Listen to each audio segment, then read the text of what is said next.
So let's get first just a clean plate, and let's hook this original footage, our backplate, into the clean plate. And so let's also already start thinking about working in linear space. So what I'm going to do is just apply a gamut on these two files that I've already imported. So let's just take a gamut tool and add it after the loader. And the source space is sRGB. So we are now in linear for this footage. And let's just copy and paste this, and let's get this also in linear, like that. So then let's go to our clean plate, and let's just go also to frame 644, just because this is our reference frame. And then let's just pick the background color. And so let's also activate this region of interest, and let's just if you click on the arrow, you can pick set and then just select the part that you're interested in, so that the Fusion doesn't have to calculate the whole image, but just a part of the image, so it works a little bit faster. And then just pick this background color.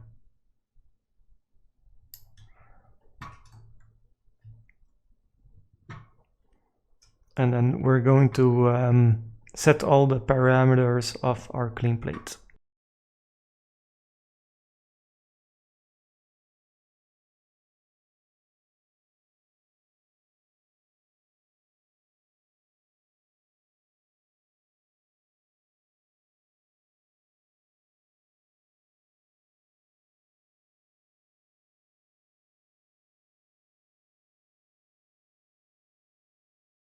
Okay, so once that's done, let's get a delta keyer, and then let's feed in our original backplate, of course.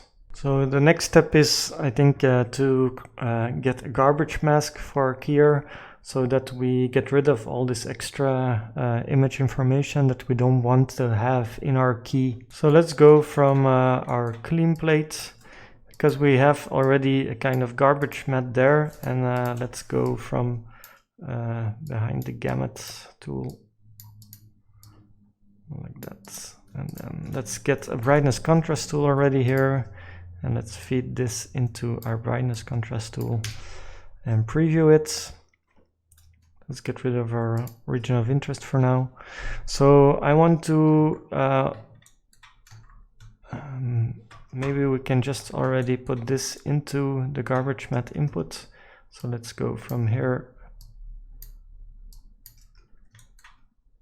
into our garbage mat input. Let's preview it.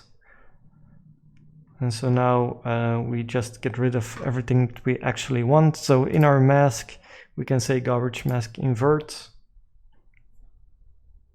like that. So now you see there are still some parts of the image that we still need to get rid of. So in this brightness contrast tool, we can just add a poly mask, and I'm just going to go with very simple shapes and just cut these parts off. And so on our brightness contrast tool, we can then activate the alpha and just gain by 0. And as you can see now, those are completely erased. So let's get also the other part. So I'm just going to add another polyline and then just get rid of this part as well.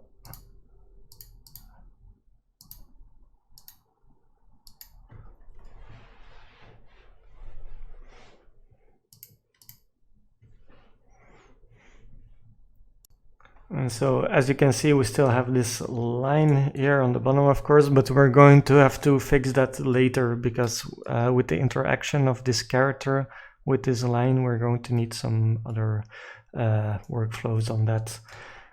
So let's check our alpha channel. So there's still some part of the mask here, so let's just get that out.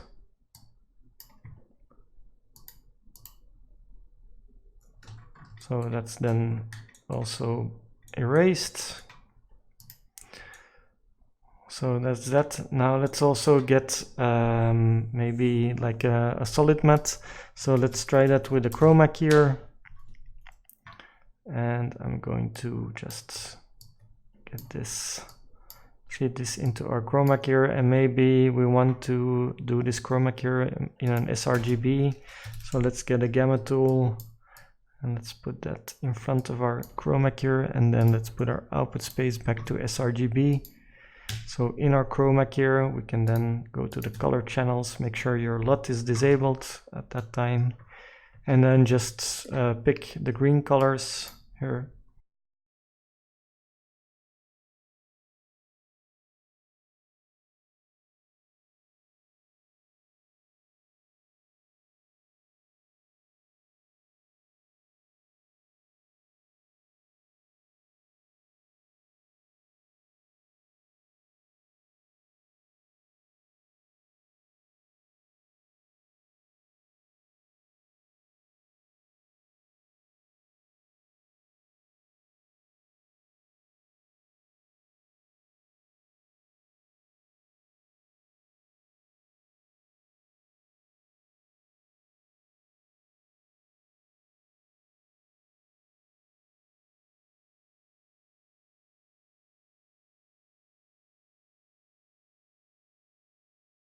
Okay, so I went a little bit through this image sequence to get other stray pixels, stray color values here. Once you're kind of happy with what you have as a hard matte, you can lock the color picking, of course. And then let's already just put this. Let's get the garbage matte also into our chroma key so that we get rid of all that extra. And so as you can see, if we are not on frame 644, of course our garbage matte doesn't work. So we also need to transform this garbage matte with a corner positioner. So let's save the project, and I'm just going to select this corner positioner, Control C to copy, and then Control Shift V to make an instance copy. And then we can add our garbage matte into this instance and then feed that into the garbage mattes of the keys. And then in the chroma key also in the matte, and the garbage matte inverted there. So then we get something like this. And then this chroma key is going to go as a solid matte into our delta key. So on our delta key on this frame, you see that we now have a very weird thing here. And so let's see where this is coming from. So in our solid matte, there's no problem there. In our garbage matte as well, there's no problem here. But if we go to our clean plate, you'll see if on the color channel there is a part, there are some pixels, some color values that that are not good in this case. So let's erode a little bit more, or let's just see. Let's unfill and let's get rid of the edges, and then let's just see what's best. So maybe we go down a little bit with the low value. No, that's not correct. I think we need to go up a little bit with this one. Yeah, voila, and then we get rid of that. So then we can again grow our edges. And so these values here don't matter, so we're not taking those into account. So let's go back to our delta key, and then that issue is fixed. So now we have already a very, very coarse key. So let's get this on top of our clean plate actually. So let's do a little bit of organizing. I'm going to put this a little bit more to the side, and let's select this and get an underlay.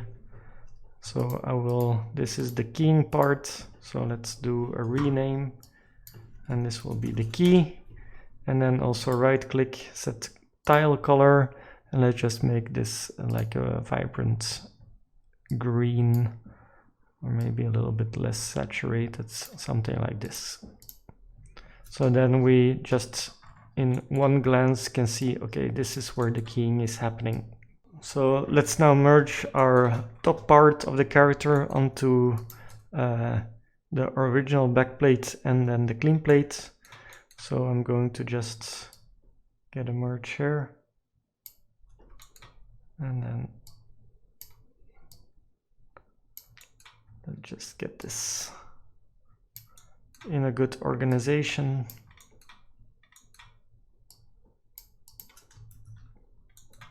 And then let's preview this.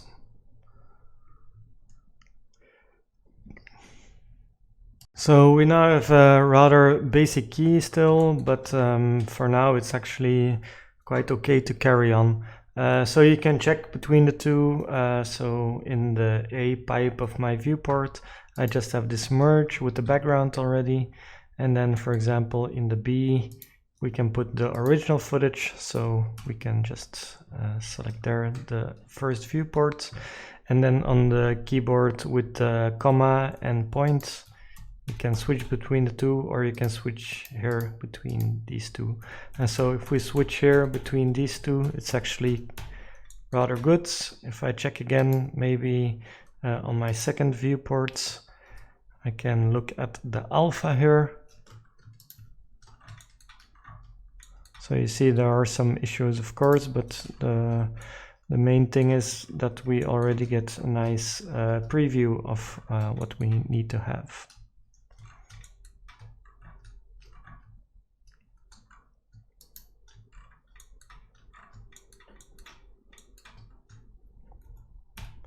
So also on the hair, visually, actually there's really not that much of a difference. Because we use the chroma key as our hard matte, our solid matte, we can set the, by default it's set to soft color, like this.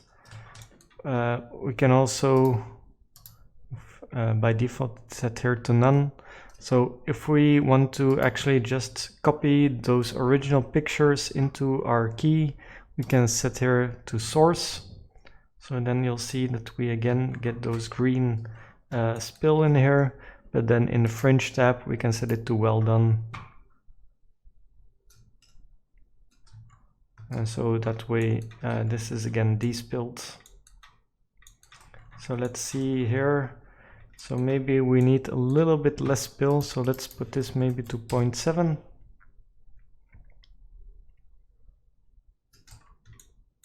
So that these values are actually corresponding to each other. Maybe even 0.5.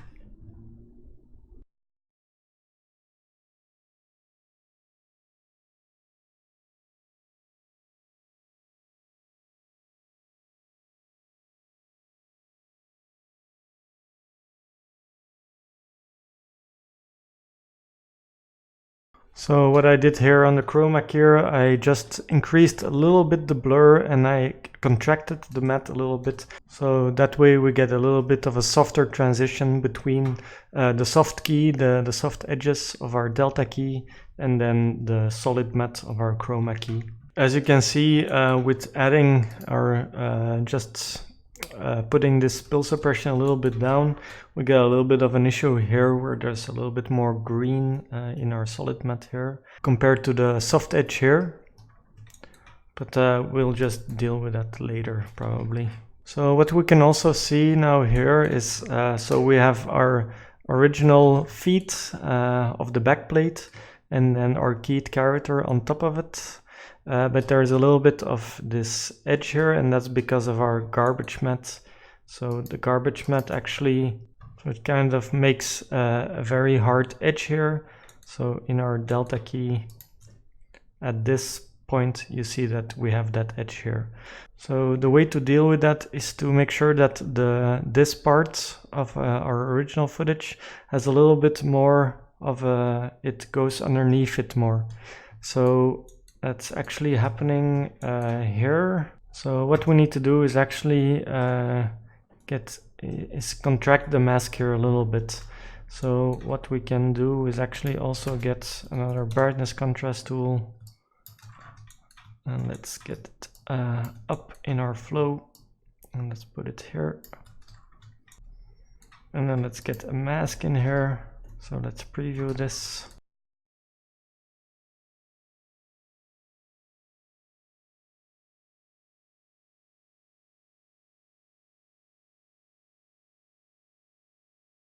And now we're actually not going to use a brightness contrast, but we're going to use an erode delayed. So we'll put that in here. So if I preview this, we can actually contract the mask, but we just want to contract it at that certain part of our mask.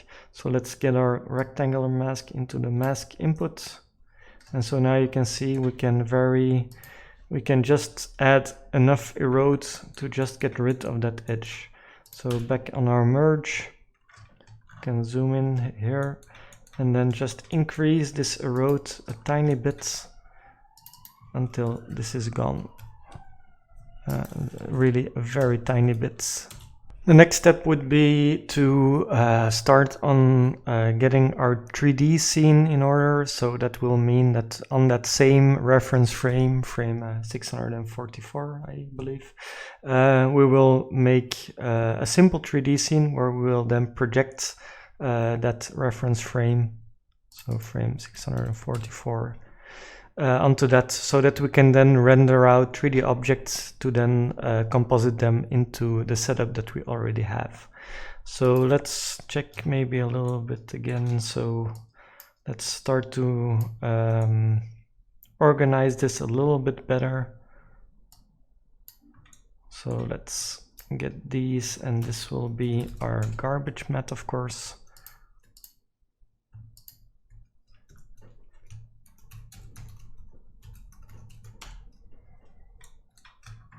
And then we have, so as you can see, we have just here our loaders right now. So let's put an underlay underneath that. And let's make that the loader department.